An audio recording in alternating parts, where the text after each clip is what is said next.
Good afternoon, folks, and welcome to That VidBlaster Guy. I'm Tom Sinclair, your host for today's show. Actually, I'm host for most of the day's shows. And we're coming to you from a remote location in Tallahassee, Florida, USA, on the road this week. And so we're forced into our Dell dual-core laptop. So we're coming in a little lower resolution than normal, and we don't have as many options to play with because we just don't have the CPU horsepower. But enough about us. Let's talk about you. That VidBlaster Guy, we divide the shows basically up into three different themes. Talk shows, church broadcasting, and sports broadcasting. But before you can get to any one of those themes, you've really got to have some of the basics. So today is Back to the Basics Day. And what better today to do back to the basics than when I'm forced to use a basic setup. I've got a laptop, a very small mixer, a teeny-weeny little device that converts the mixer into a USB device. I've got my mouse, and I got my Verizon Wi-Fi hotspot. And that's it. And I'm doing a broadcast. Oh, and I'm using the Logitech C920 webcam. That's why the video, if it does look good, that's why it looks as good as it does. And I'm broadcasting from a vacant bedroom with a bunch of just lights that I found around the house. I guess that's why there's a little reflection on my glasses. So I hope you'll forgive that. We're not in the studio today. We'll be back in the studio next week. The underlying theme for our show is that one guy with one PC can do one pretty darn good broadcast. And my goal is to become proficient enough myself so that I can change the theme a little bit to one guy, one PC, one awesome broadcast. And that's my goal, is to keep getting better and better. And like any other skill, the more you do it, the better you get at it. So I wanted to go back to the basics today. You know, in sports, when teams tend to get a little ragged, a lot of the times the coaches will say, you know, we got to work on fundamentals. We got to go back to the basics, blocking and tackling. Those are the basics. And today we're going to talk about the basics in VidBlaster. We're going to talk about video, we're going to talk about audio, and we're going to talk about the VidBlaster menus and modules. Most of what we're going to talk about today is going to be menus and modules, and it's a kind of tedious stuff. So we want you to know right now, if you don't catch all of this, if we put you to sleep, you can come back and watch it in short segments in the archive. Everything that we have is going to be archived on YouTube, and that will be available through links on our website. So you can go to YouTube and Google VidBlaster or VidBlaster Guy or That VidBlaster Guy and hit up on our YouTube page, and we hope you'll become a subscriber there. As we post the videos, we'll be posting notes to that on Twitter. So if you're a Twitter fan and you want to follow us on Twitter, we're it's at VidBlaster Guy on Twitter, at VidBlaster Guy on Twitter. And then, of course, our website, our regular website, is thatvidblasterguy.com. So thatvidblasterguy.com on the web, at VidBlaster Guy on Twitter, and then That VidBlaster Guy on YouTube, and you can find us there. If you become interested in VidBlaster, if this is your first time finding out about it and it intrigues you and you want to know more, drop me an email. It's tom@thatvidblasterguy.com. If you're interested in purchasing VidBlaster from me and getting support from me personally as opposed to getting it from VidBlaster, I'm happy to do that. I have customers literally all over the world, and they all get my cell number, and they can all call me when they're having a problem with a broadcast or with something like that. Doesn't even have to do with VidBlaster. I know a lot of other things too. But let's talk video and cameras and connectors for a second. We've done some shows in the past, and I'll refer you back to the archives to check those out. But I've had lots of folks call me within the last 10 days, I guess, and say, will my camera work with VidBlaster? And you know, if you've done a Google search, you know sometimes coming up with the right question or the right search criteria is really the answer. And they're not asking the right question. The question is not, will my camera work with VidBlaster? The question is, can I get the video from my camera into my PC somehow? Because if you can get it into your PC, you can get it into VidBlaster. There are lots of different ways to do it. If you've got a laptop with FireWire, plug in a FireWire. If you're video camera doesn't have FireWire, it's either too old or too new. It doesn't have it. It probably has composite output or S-video output, a little pigtail that came with the camera that allows you to have the little yellow RCA jack that plugs in composite. That's a great way to get video into a camera, and almost any camera will have that, except some of the real high-end professional or almost professional models. If you have HDMI and you have a capture card that has HDMI, you can use that. Now, if you've got a video card that uses HDMI, that's different, because the video card in your PC is intended to display video on a monitor, not receive video from a camera. So plugging that into the HDMI port is not going to work, I promise you. I probably tried that at some point, and it didn't work for me then either.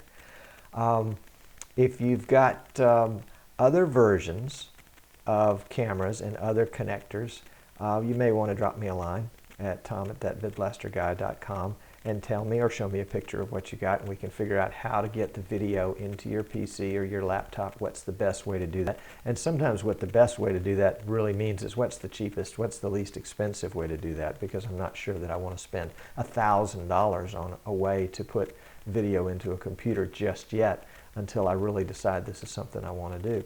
And there may be some $25 solutions. You may not have to do the $1,000 solution, at least not until you're ready for it.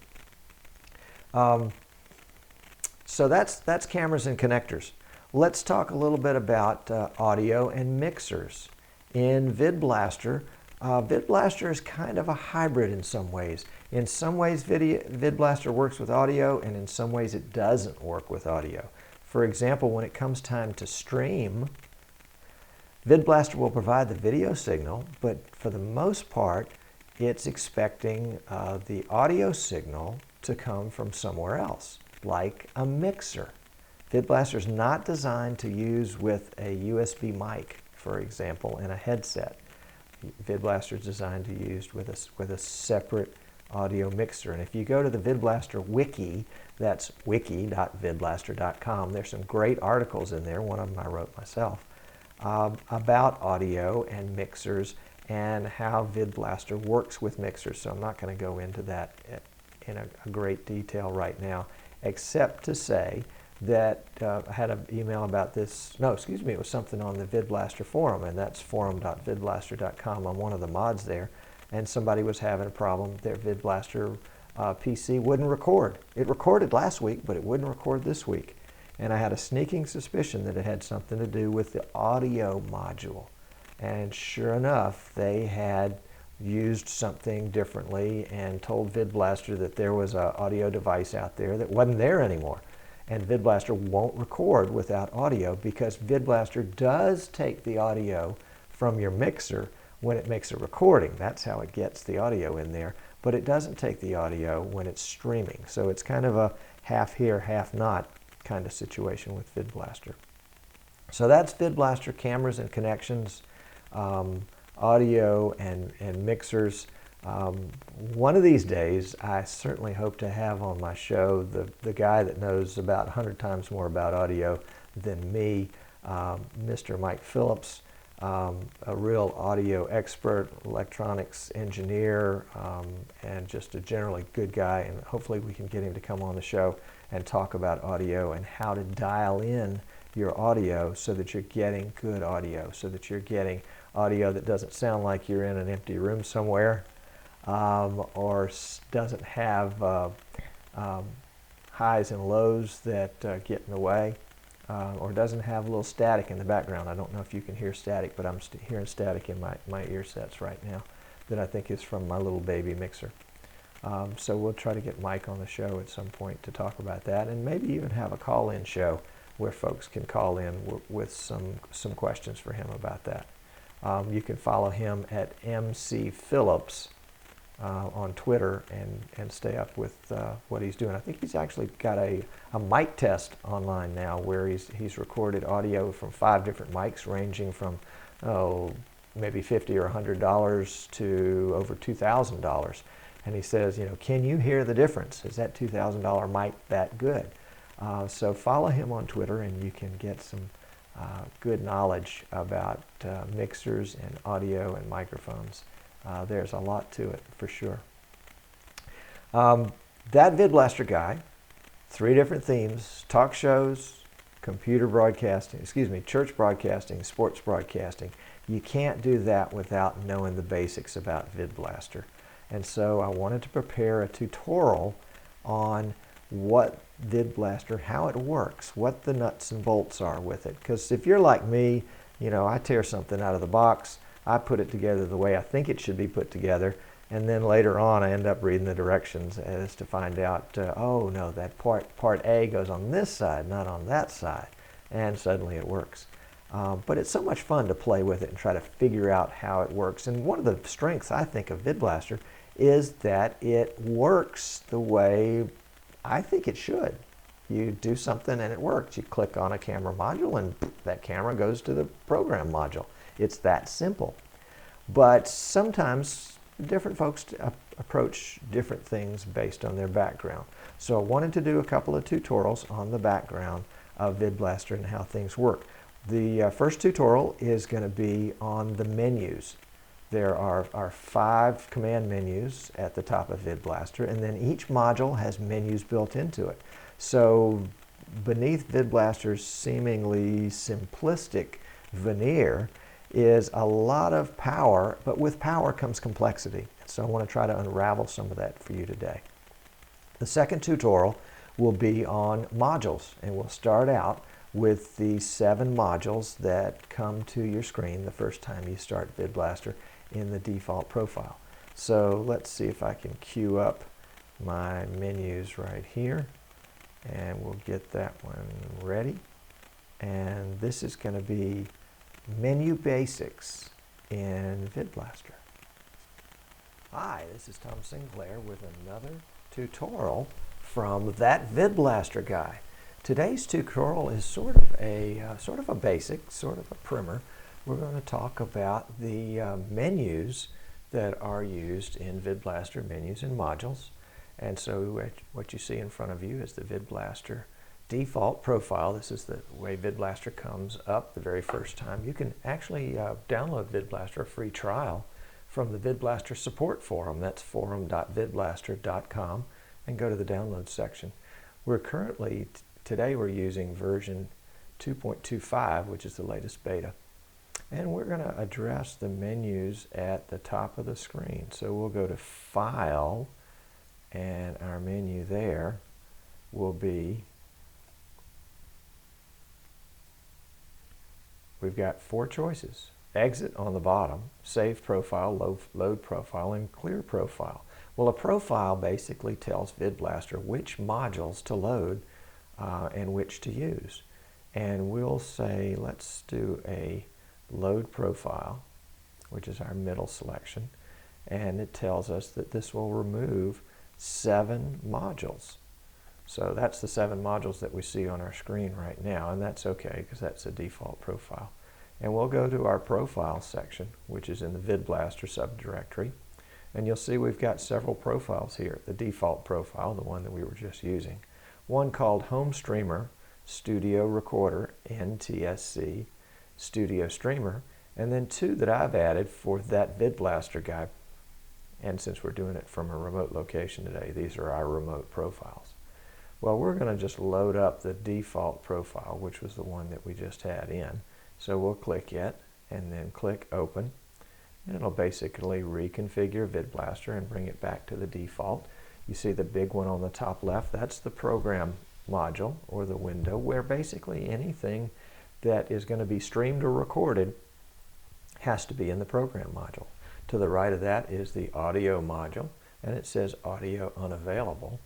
We're going to right click that and select one of our audio devices, and this will depend on what audio devices you have on your PC. Today we've got 2. One is the USB audio codec, which is hooked up to my mixer, and the other is my webcam, which is a Logitech C920, really nice webcam. We're going to use the mixer, of course, and we're going to dial the volume down to about 3/4. That's a good level right there. Just to the next of that is the streamer. And the streamer is what allows us to send the video out to our content delivery network, our CDN, like Ustream or Decast or whatever. And with almost every menu, you saw me do it with the audio menu, with every, the audio module, with every module, if we right-click on that module, that'll pop up a series of menus that will allow us to make all sorts of choices about how to use that module. Now, the module itself may have some other buttons or some other features, but right-clicking on a module will generally, if nothing else, it will get you more information about that module. For example, here in the program module, we can change the display size. Currently, this display is set for 320 by 240, but we could make it all the way 1280 by 720 if we wanted to. Not that we would want to, because it would be very pixelated. We also can look at the info button, and it tells us, and again, this is for the program module, that our module type is the monitor, frame rate set for 25 frames a second. Currently it's measuring at 25 frames a second, and there's a second measurement just as a backup that says, well, we're still doing 25 frames a second. So sometimes if you get a little lag or a choppy frame rate, if you want to check your program module, that will tell you and help you diagnose where the choppiness comes from. Continuing on with our our module alignment here in the default profile, bottom left-hand corner, we've got a camera module. Next to that, we've got a video overlay module. Next to that, we've got a player module with a video loaded in it. And next to that, we've got a player module loaded with a graphic. But let's go back up to our top section here. File, clear profile, load profile, save profile. To clear profile, that would basically remove all the modules, and we wouldn't have any modules left. I guess you could do that if you wanted to build one from scratch. But let's go back to load profile and load our default profile. And up will come all the 7 modules that we're using in our default profile. Now, if you've downloaded and you're using the trial version of VidBlaster, you're using actually the studio version, which is the third of the 4 types. The home version is the lowest type, which allows 7 modules, which is what we have in front of us.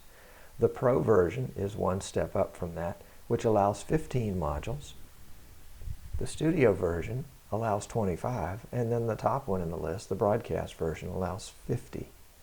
So depending on what your needs are, if you can make something work with just 7 modules, then the home version is all you need. But also go to the VidBlaster website, vidblaster.com, and check the edition comparison chart that's on the products page. And that way, because there's some other features that don't apply from one edition to the other, but that's not the purpose of this tutorial. Going back over here to the file menu, we can save a profile. So if we've made some changes to this profile right here, and we want to save that, let's save that as a tutorial, P-R-O-F-I-L-E, tutorial profile. So now we've got a profile saved, and if we wanted to load a profile, we could come in and find that the tutorial profile is now an option. And you can have as many profiles as you want. One note, at this point with version 2.25 in VidBlaster, and certainly the ones before that, if you update your VidBlaster to version 2.26 or 2.27 when those come out, you want to make sure you save your profiles. If you've spent some time on some custom profiles, you want to make sure you save those somewhere besides that VidBlaster subdirectory, because right now, if you update to a newer version of VidBlaster, it will basically erase everything in that subdirectory and put in all the new standard profiles. So don't be caught with that. All right, let's go now to our second menu. This is the View menu. There are 3 choices there. Oops, excuse me. CPU usage, log, and translator. Translator allows us, it's really pretty cool, to translate all the menus in VidBlaster into a foreign language. Spanish, French, German. I'm not quite sure how many languages there are. I just use English.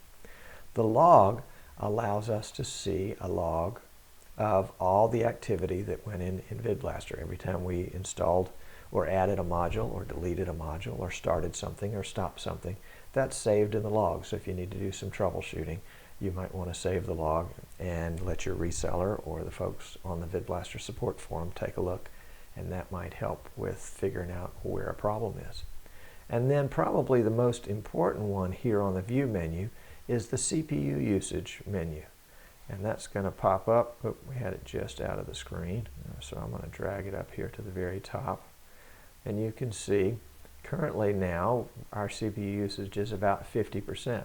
Well, this demo is being put together on a Dell dual-core, very low-powered laptop. So obviously it's going to require a lot more CPU power percentage-wise on a low-powered computer like this one. So that's why we have it.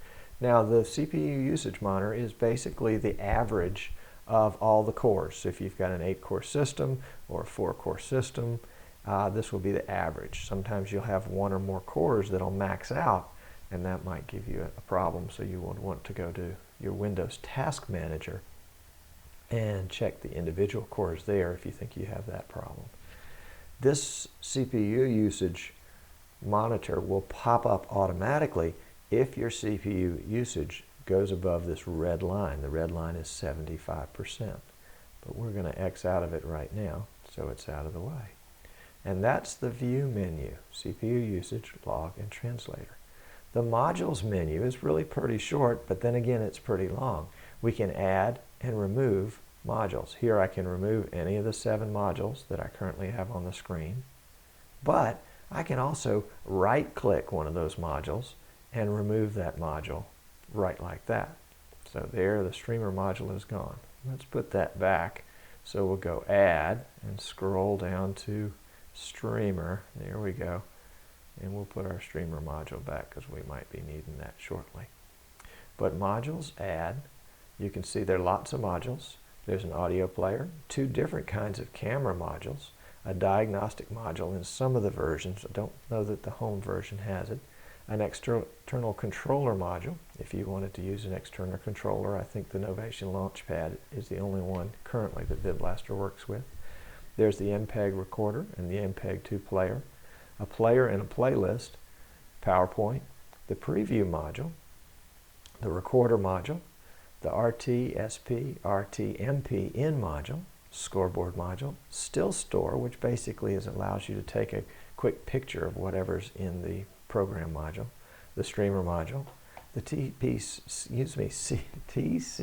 server module, video effect module, video out, video overlay, video replay 2, video replay 3 with a couple choices there, and the video switcher. Each one of these modules is identified as to what they are and how they work in the help section. So if we go to help or F1, and we can see, let's pull that down on the screen a little better so you can see all of it, that we've got all the help right there we need in terms of, let's see if we want to know about scoreboards and the scoreboard module. There's a description of what the scoreboard module does and how it works. But let's take that off for just a second, because that's not what we're talking about. We're not talking about help, although, golly, the help is a great way to learn about VidBlaster, just to scan through the different help files and see what's there. It's almost like an encyclopedia on VidBlaster. By the way, if you're interested in more information about any of these things, VidBlaster is developing a wiki, and that's located at wiki.vidblaster.com, and there are some great articles in there about modules and audio and cameras and mixers and all different shapes and sizes, basically experiences that other users have had with VidBlaster, and they've put those into the wiki. Great job on the wiki. The fourth of our 5 menus up here is the video menu. And if we drop that down, we have 3 choices: resolution, frame rate, and video renderer. Now, I am not an advanced enough user to really to decide to change any of the video renderer input modules or output modules. I use default on all of them, and I would recommend you do the same unless there's a great reason to do otherwise. You may want to play with them and see if it makes any difference. Frame rate is pretty simple. What's the frames per second? from 1 all the way up to 60, again depending on your edition. I don't know that the home edition has these frame rates of 50, 59.94, and 60. Currently we're set for 25 because we're doing a talk show. If we were doing a sporting event, we would probably go 29.97 or 30. And then for resolution, we have lots of different choices. Now, a word about resolution, because resolution affects lots of different things. When we're talking about resolution in this particular situation, in VidBlaster, when we go to the video menu and select resolution, this is the resolution at which VidBlaster will be operating. This is what we would call the main or global resolution. Currently, since again we're on a low-powered laptop, we're set for 320 by 240. And basically that's the default profile that comes. And we can make all sorts of different choices as to our sizes, depending on whether we're using NTSC in the States or whether we're using PAL in Europe and other places in the country. The resolution, when we change it, and let's just go ahead and change it right here. We're going to change it from 320 by 240, which is a 4:3 aspect ratio, to 320 by 180, which is a 16:9 aspect ratio. Watch what happens to all the other modules. Notice how they change size a little bit, and their aspect ratio becomes more widescreen. And you can see even in the player modules, what was our 4:3 aspect ratio video and 4:3 aspect ratio graphic is now with the shadow box on the sides. Fortunately, if we want to change that, well, we'll talk about that in just a second. Now, the program module is a display size of 320 by 180. We can again adjust it to any size we wanted, and you saw that I got to this by right-clicking on the program module, and the display size was one of my choices. Info again tells us that our input is the monitor and our frames per second. Going back to video resolution. All these resolutions are different options, and it depends a lot really on your CPU horsepower and also on your internet connection.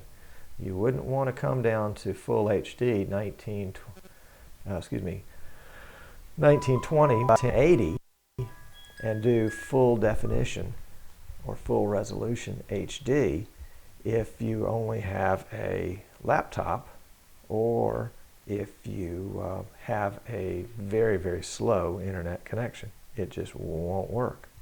So you'll want to size your resolution based on the size of your PC, the power of your PC, and the power of your internet connection, or the speed of your internet connection. So, since we know that we are using a webcam, it's a Logitech C920, we could really go down into the HD menus right here in order to match our webcam's capability. But our PC only has a capability of operating up in here because, again, it's a slow laptop. And our internet connection probably couldn't handle HD from this remote location that we're broadcasting today. So that's the video resolution. And this can sometimes be a little tricky, trip folks up, especially if they're trying to use a PAL resolution and they're in the States or Japan, or if they're using an NTSC resolution and they're overseas. On the help menu, we've got help, we've got about, which is the splash screen that tells you about VidBlaster, and we've got registration. Now, if we were using the trial version right now and we clicked registration, it would give us an opportunity to input the VidBlaster registration key. And that's how you essentially unlock the trial version, and it becomes whichever version that you've purchased a license for. That would be the home, the pro, the studio, or the broadcast. If you want to buy the license, you can visit the VidBlaster store here, or of course you can buy it from me, Tom Sinclair, That VidBlaster Guy. I'm an authorized VidBlaster reseller, and you'd have to go to my website in order to do it. You can also check for updates and see based on what version you've got right now, which it'll tell you on the update menu. And no, it doesn't tell you what version you are now. That's interesting. check for updates, and it says you're using VidBlaster version 2.25. Current release version is 2.09, and current beta version 2.25. So we're using a beta, and the most recent release, if you were going to go to vidblaster.com and buy a license to VidBlaster, it would be for 2.09. But actually any license will work for any 2.x version. Okay, sorry, got a little off track right there. You notice the CPU monitor popped up because we popped out onto the internet to get some information, and again we're recording this video as well as using VidBlaster at the same time, so it uses a little extra horsepower. So we've got our file menu, we've got our view menu, our modules menu, our video menu, and our help menu. And then any module that we use has a set of menus. When we right click on that, it will give us a whole list of choices about menus for the modules. But we're going to reserve that for another tutorial. This has been Tom Sinclair, That VidBlaster Guy, with a tutorial on the basic menus in VidBlaster. We hope you'll join us for our That VidBlaster Guy show Tuesdays at 3 p.m. Eastern, live at thatvidblasterguy.com. And we're back. I think we're back. Yeah, there we go. And I know that's pretty dry, boring stuff. That's just kind of the nature of the beast. But it's good basic information, and we're going to actually upload that video separately to YouTube so that if you need to, you can take a look at it and just take a look at that without having to watch the whole show.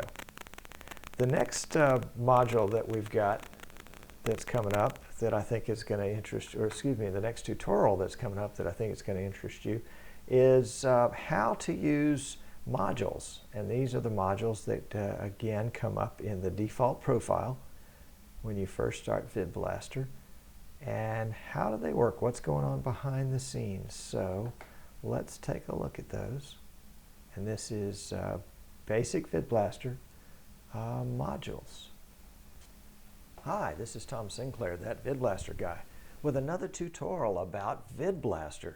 In front of you, you see the VidBlaster default profile that we've downloaded from the VidBlaster support forum at forum.vidblaster.com. This is the latest beta downloaded from the download section of that forum, version 2.25.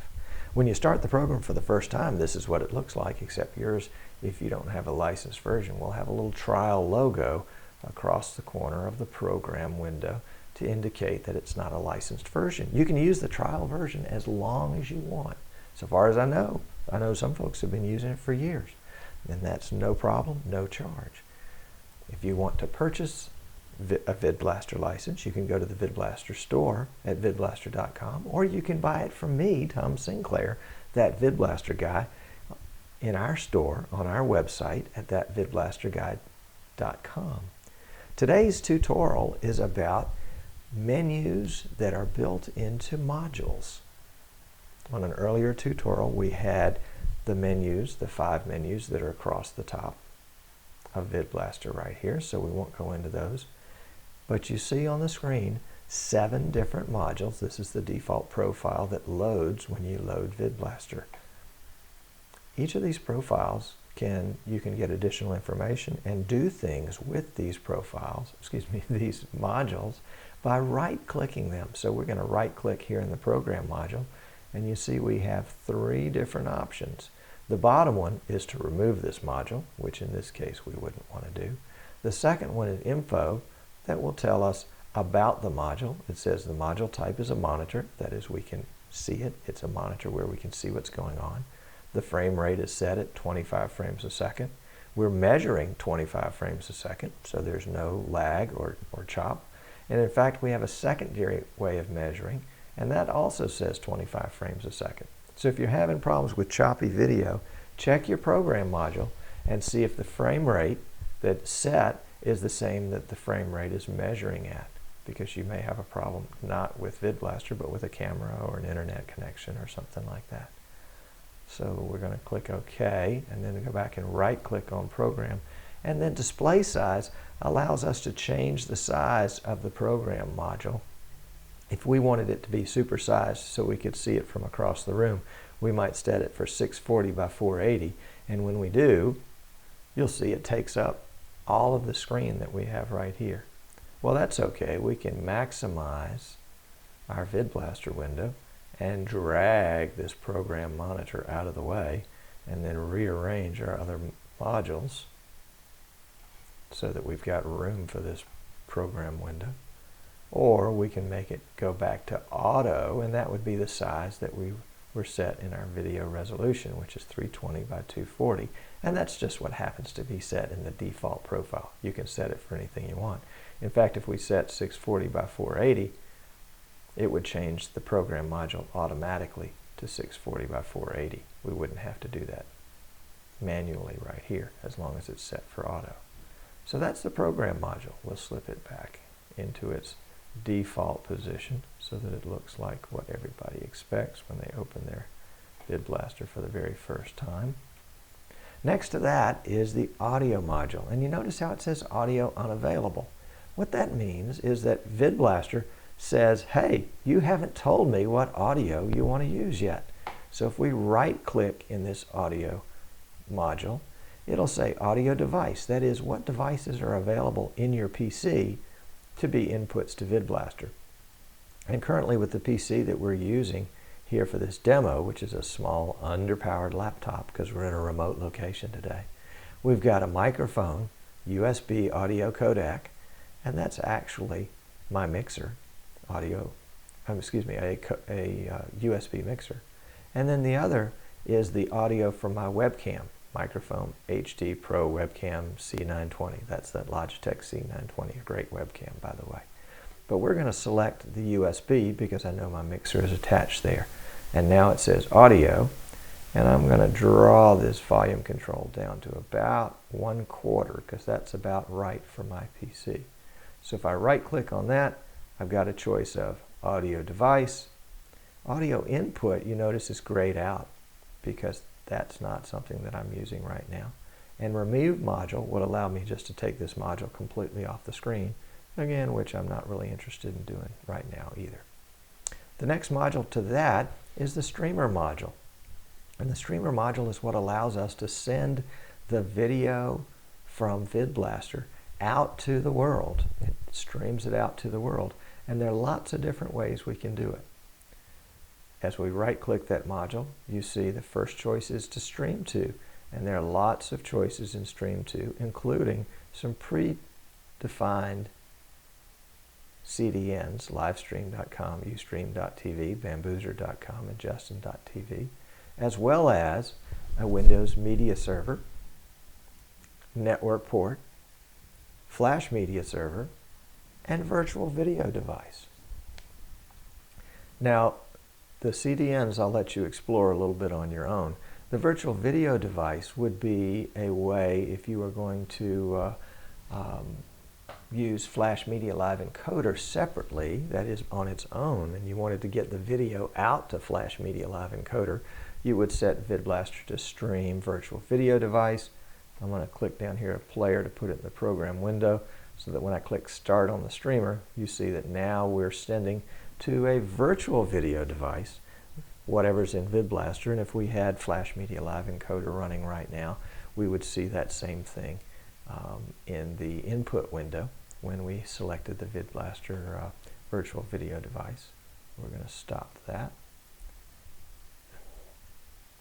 Flash Media Server would allow us to stream to Ustream or to Decast or some of the others that use that process. If we're going to stream Flash Media Server, then we're going to come down to settings and we're going to fill in our Flash Media Server URL, our Flash Media Server stream, our username, and our password. And let's see if I've got anything in those blanks. Nope, there's nothing in those blanks yet. I'll have to do that before I get online and do the live show here a little while. If we were going to stream to a network port, We would again have different settings of what the network port were to be. If we were going to stream to a Windows media server, we would have different settings. That would be the WMS name, the WMS publishing point, username and password. Let's make it Flash Media Server because that's what we use most of the time here at VidBlaster Guy.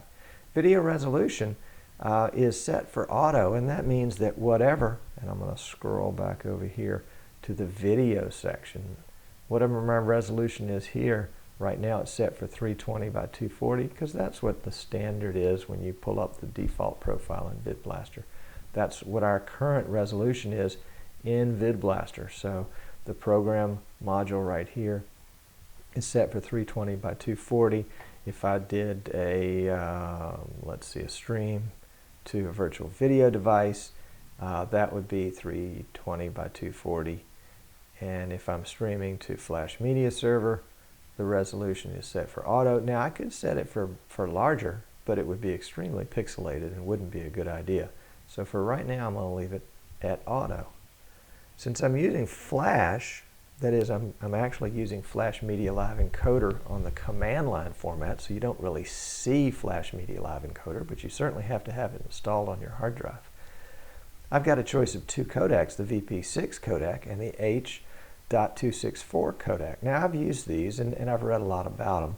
And what I can gather from reading and from personal experience is that VP6 is a good codec, a little long in the tooth, and it does a good job, but it tends to use a lot of bandwidth compared to H.264. H.264 is a little more economical in its use of bandwidth. That is, you know, if you've got 300 kbps up, you're going to get a little better quality picture, I think, with H.264 than with VP6.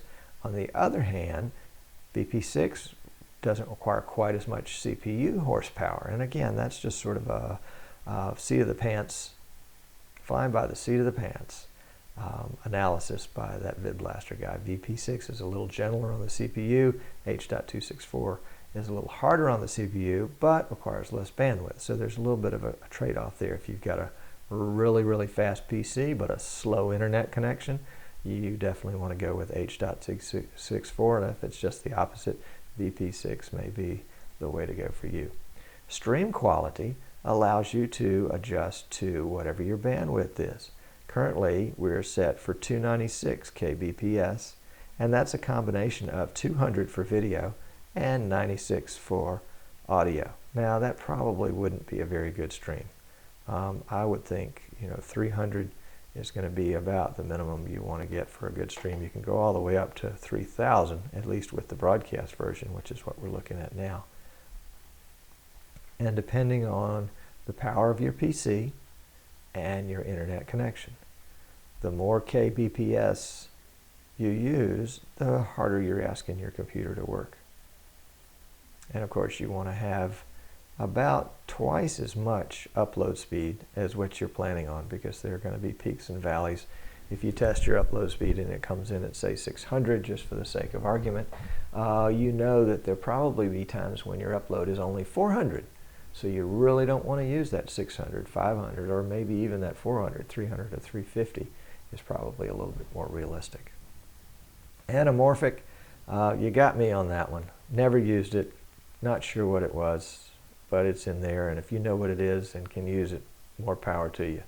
And then settings we've looked at. Info allows us to know, our module type is a streamer, Flash Media Server. Quality is 296 kbps, resolution at 320 by 240, frame rate's 25, codec VP6.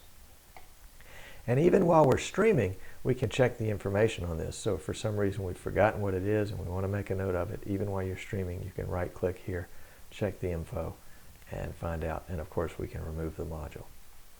Let's slide down here to the camera module.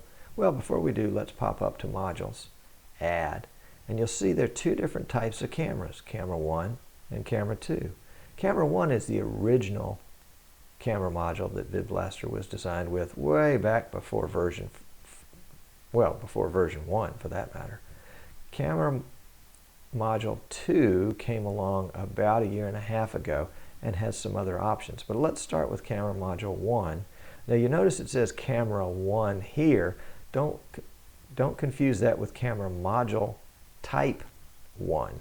This is basically just Camera 1. If you've got 10 cameras, this is camera number 1. If we had 9 other camera modules, they would be numbered 2 through 9. We've got a drop-down box here that allows us to select whatever cameras are available to us right now. We're going to select the Logitech HD Pro webcam, and you'll see there's me, and I'm talking. Not a very good shot, haven't centered that shot up very much, but that allows us to see what the cam looks like. Oh, sorry, went ahead of myself. We can name the camera down here. So if somebody wants to know at a glance which camera that is, that's the camera on the roof, and we'll know. And then the two buttons down below it, cut and trans.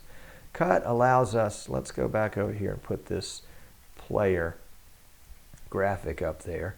And then I'm going to come back and click the cut button, and you notice that immediately it changes back to the shot of me with the cam. If I go back to the player and click the trans button, it's a little more gentle transition. And if we right click in the camera module, we see that transitions is one of our options here. We can do a hard cut, which is the same thing as a cut. And then we have 3 different speeds of dissolve, fast, medium, and slow, and that was the medium speed that we used right there. And another neat thing, let's go back to the player module for a second, is that we can just click, we don't have to click the cut or the trans button here on the camera. We can just click the camera module itself, and whatever transition speed that we've got built into it is what transition speed it uses to make that cut. So if we go back to the player module, and you notice I can do the same thing with the player module. I just click on the module itself, and if its transition is set for dissolve medium, then that's what we get. And I'll click back on me, and we're back to me. Now we can check, I'm going to right click here, and we've got all sorts of video resolutions here. And again, this can be a little confusing. I'm using auto, but I can ask VidBlaster to re-encode it for less if I wanted, or more. I don't know why I would want to do that. It would be extremely pixelated. And there are some times when it's appropriate to set the camera resolution. If you've got a Blackmagic Intensity Pro card or something like that, you're going to want to match up your resolutions all the way through VidBlaster. Frame rate allows me to adapt the camera frame rate. Right now I'm using auto, so that the camera frame rate will match what my frame rate is set in VidBlaster. And then deinterlacing, if I were using a progressive scan camera, I would want to turn on deinterlacing so that I wouldn't get all these choppy marks on the screen. Capture's kind of cool. Let's see, let's go back out to this drop-down menu, and you can see right down at the bottom, screen capture. We did a tutorial on this elsewhere. You can look on our YouTube channel and see our screen capture, so I'm not going to go into this one a lot. But if I set up screen capture, and then I right click and go to capture select area, I can now select any area of VidBlaster and capture that part and have it appear on the screen. And this is a great way if you're doing Skype and you want to bring in the video from a Skype call, or you have 2 monitors, you can capture from the second monitor. But let's go back to our webcam and me. And then let's see, aspect ratio. If I've got a camera that's coming in at 4.3 and I'm using 16:9 and things are stretched or squished, I can adjust the aspect ratio so that things look as they should. Crop allows me to crop a little bit off the top or the sides if I have a white line or a black line or something like that up there. And then if I'm using an IP camera, this is where I put in the IP camera URL, the username, and the password. So that's the menus that happen in the Camera 1 module. We also have the info button, again, which tells us that we're using the Logitech HD Pro Webcam C920 and that we're currently streaming at 320 by 240, 25 frames a second. Now let's get rid of this module for a second. remove module, and we're going to come up to modules, add camera 2, and look at the camera 2 module because it's a little bit different. You notice it still says camera number 1 up at the top because it's the first camera in our setup. And also there's a little triangle here to the right. That allows us to collapse this module so that if we want to get it out of the way, we can do that. Because if it's a camera that we're not using right now, or that we're always going to have the same camera and we don't want to ever have to switch to it because we're using a video effect, which we'll talk about in another tutorial, we can save up a little bit of real estate space right here by collapsing that module. But we're going to expand it back up because we want to talk about it. Just like the other camera 1 module, we can select our cams, and there I am. And I can click on it to make me go back into the program module, just like the camera 1 module did. And I can rename this camera for any camera I want. And I put in camera 12, but again, that's just me typing. I just may have a code that I know camera 12 is always the camera that goes in the end zone or whatever. Now, camera 2 modules have a slightly different menu when you right click on those. And just to keep from being distraction, let's just clear out that so you can focus on the menus and not have to worry about me. Number 1 allows you to select a video device, and that is the devices that you could normally select from this drop down right here. You can also select from this menu, and there are times where that might be appropriate. If you had a camera that was a real long wide name, or maybe you had 5 cameras that had a big, very long wide name, and you couldn't see the entire name right down here, you could right click and come up to video device, and there are all your cams. Video resolution is just like the other, allows us to set the resolution or leave it on auto. Frame rate allows us, in this case, just a couple choices. That's probably based on what our camera does. Deinterlacing. Smooth resampling allows VidBlaster to go in and smooth out your audio, your video a little bit. So that might be something that you're interested in asking, or at least playing around with. Transition works the same way as in the camera 1 module, as does aspect ratio and crop. And then there's a new one down here called display size. And let's say that you are doing a 3 camera shoot and you want the camera modules to be larger so that you can see them more easily. Then let's make it 100%. And that means when I press 100%, that the camera module is now going to become the same size as whatever my global resolution is. Now remember, my resolution is set up here under video resolution, 320 by 240. So when I select in the camera module display size 100%, I'm now going to get a camera module that is 320 by 240. And if my screen is maximized and I want my camera over here, now I can see my cam from the other side of the room a little bit more easily. Let's put something that's actually active in there. There we go. That's going to be me. And now I can click on it whenever I need to, and I don't have to be right up close to the screen to see it quite as well, and I can still get it out of the way when I don't need it. Let's go ahead and make that display the default, and we'll put it back here just so we keep our look consistent.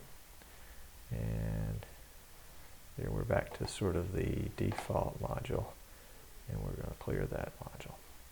So the other options that we have is to remove the module. So that's the camera 1, camera 2 module. There's a little bit more to it than that, but that's the basics. The video overlay module, great module, one of my favorites, allows you to basically overlay graphics. If it's a PNG file, that is, it has an alpha channel to it, then it will lay over whatever. Let's put me back in right there. It will lay over the screen whatever you want. And I can come in and I can clear this one, and then in this text box I can just type in anything I want. Oops, that's white, you can't see it very well. Let's go to font and change the color to black. We'll change the size a little bigger. We'll make it bold and italic. And suddenly I've got a very, very fast lower third. Or if you want to get quick information, that's essentially a live text feature. And that's built into the video overlay module. And let's clear this one out. Oops. There we go. I can also select by clicking this drop-down box any of the PNG files that I happen to have on my hard drive. Let's see, I'm not even sure what this is. Boy, do we click it? Yeah, there we go. That's not too bad. And so I've got, you notice that it's clear all the way around, just the graphic itself appears. I can turn it off. I can turn it on. I can set, well, I guess I can't set a transition for it, can I? Oh well, thought I could. The other menus here, font, alignment, margin, and text from. Alignment and margin, basically, let's go back here and let's clear out that graphic. And let's put me back in there, Tom Sinclair, and we'll turn that on. Alignment allows me to align that to the left, align it to the right, put it back in the center. If I want to be margined a certain number from the left or the right, I can now do it by pixel. If I want to get my text from something else, like a player or a switcher, we'll get that into that in a future tutorial, or you can read more about it yourself. And then I can also remove this module if I want to. So that's the video overlay module. Really a pretty cool module. Now the player module to the right of it is currently set up with a video in the player module. And we can get to that by dropping this drop-down box down and see lots of different videos that we have got stored on our hard drive in WMV format and AVI format, and there's some other formats as well. Let's see, we're going to go back to VidBlaster. We've got a button here that allows us to fast forward. And when it's not fast forwarding, when it's actually playing, it will tell us, it will show us the progress of the video across the bottom. I can play this video. Let's see, let's put it up to the screen right here, and we can play it. Powered by VidBlaster. And notice how the progress bar came across the screen. In the middle of the video, I can stop it. If I go to something else and I want to come back to this one, I can transition back to it based on the transition that's built into it, or I can just click the player and go back to it. Now, who wants to click a player for a video and have it be frozen? Let's pull this one back to the left to the start. And if we right click in the player, we can see, aha, there are more menus here. Open allows us to navigate via Windows Explorer to other parts of our hard drive to find other videos. We'll be happy with what we have right now. We can also put it on auto rewind. That means if we are right here and we click stop, it'll automatically go back to the beginning. I'll turn that back off. Play on take is one of my favorite parts of this one, which allows me to just be able to, let's go here and say we want to show a video now. All I have to do is click this. Powered by VidBlaster. And it plays and it takes, goes to the screen. Take on stop allows just the opposite. Loop allows us to actually loop it around and around and around 1,000 times. If you've got a 10-minute video and you want to show it repeatedly, you can do that, or a 5-second video for that. When I do testing, a lot of times I'll put something on loop so that I've always got something working. Transition allows us, just like with the camera module, to change our dissolve or our cut. Aspect ratio, again, is like the camera module. Audio device allows us to select different audio devices. Frankly, I've never changed it from the default, so that's where I would suggest you use it. Volume is adjustable, so if you want something to be like background music, you could adjust it to 1%. And deinterlacing, if you've got a video that's got that was recorded with a progressive scan camera. You can use deinterlacing to help with that. Info again tells you it's a player module. There's the file that's loaded in. That's the resolution. And that's how long it is, 6 seconds. Clear allows us to clear out that. And then, let's see, let me come a little higher up so we can get it in. Remove module allows us to remove it. We can also have a player module that's set up with a graphic. And you can see there are lots of different graphics that I've got available right here. We're just going to leave the VidBlaster JPG right there. If I want to navigate to other parts of my hard drive, I can do that. If I want to put a video in this player where I had a still picture, all I have to do is navigate to my videos section, and I can put in a video in place of my graphic. Oops, that's not a particularly good one because there's something wrong with that one. But you get the idea. Let's try that one. And that's basically just my son counting up to 10. We used that when we were doing some testing with the slow motion instant replay. So we can take any player module and put a graphic in it, or we can put a video in it. And it works. Let's see, let's open up this one. Let's go back to my pictures. We're going to go back to the VidBlaster graphic right there. And you can see we've got the same options here as we did before, but it's just a graphic. And sometimes you just want to show a picture.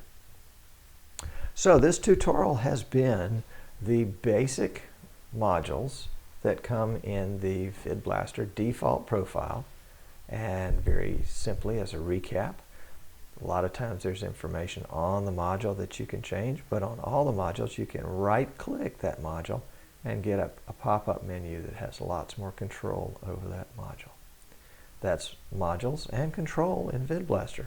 I'm VidBlaster Guy, that Tom.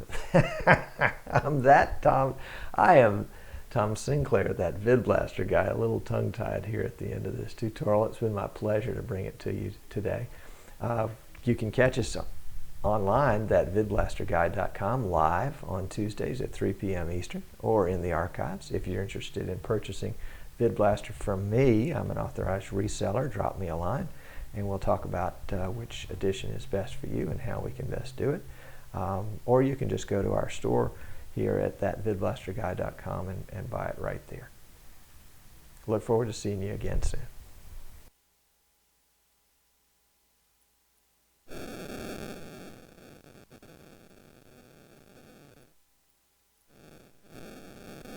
Some audio problems here. Hold on just a second.